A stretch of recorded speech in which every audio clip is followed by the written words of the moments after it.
cerita dari Umi Pipik.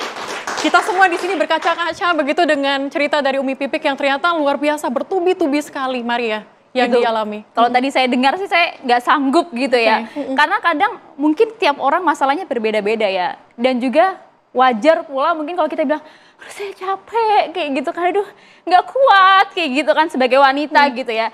Tapi Bu Nita saya ingin tanya juga nih ya, sebagai seorang wanita melihat masalah perempuan yang berbeda-beda, tapi Bu Nita saat ini bisa kita katakan sebagai salah satu sosok perempuan hebat, pengusaha sukses Indonesia. Terima kasih. Tapi kalau badai versi Bu Nita, Yudi, seperti apa Bu? Setiap wanita pasti punya masalah. Setiap manusia pasti punya masalah. Kita lihat tadi Mbak Nunung semuanya. Kalau badai saya apa ya? Mungkin karena saya memimpin IWAPI, Ikatan Wanita Pengusaha Indonesia. Badainya pasti tentang para perempuan pengusaha yang usahanya naik turun, ya, yang usahanya tidak bisa stabil, terutama pada masalah saat COVID ya. Karena saya memimpin lebih dari 40.000 perempuan pengusaha UMKM, 98%-nya adalah UMKM ya. Pada saat COVID itu semuanya hampir lemes dedes kan. What should I do gitu kan? Karena kita menjadi mitra strategis pemerintah, maka pada saat itu saya konsolidasi seluruh Indonesia ya, yang mereka juga mengeluh semuanya. Setelah konsolidasi seluruh Indonesia, kita sudah ada di 35 provinsi dan 1 perwakilan di Malaysia.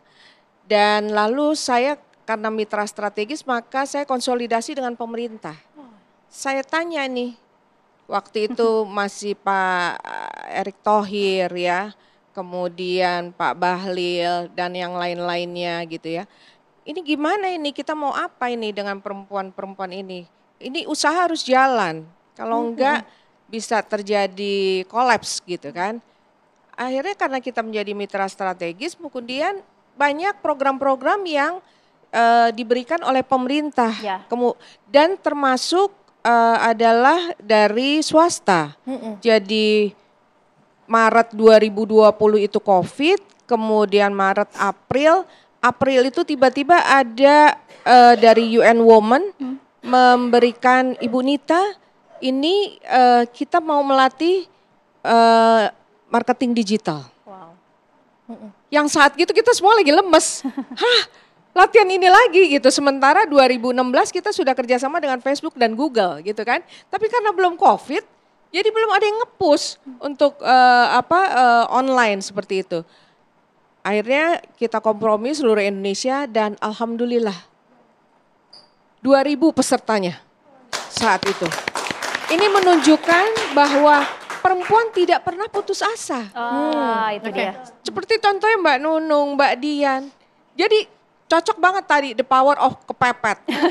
Dan banyak dari 64 juta UMKM, 60-nya itu kurang lebih adalah ownernya perempuan, artinya perempuan pengusaha. Ini menunjukkan bahwa perempuan pengusaha nggak boleh dilihat sebelah mata. Gitu.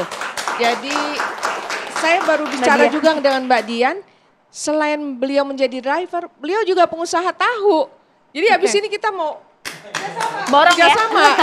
Kita mau order dan bikin tahunya lebih besar lagi. Luar biasa. Nambah anggota IWAPI ya. Woman support woman di sini. Itu juga Budian yang satu, Mbak Syahnas dan lain-lainnya. Baik, luar biasa sekali ya ternyata perempuan-perempuan kita pada malam hari ini. Pastinya Ayah haus ya.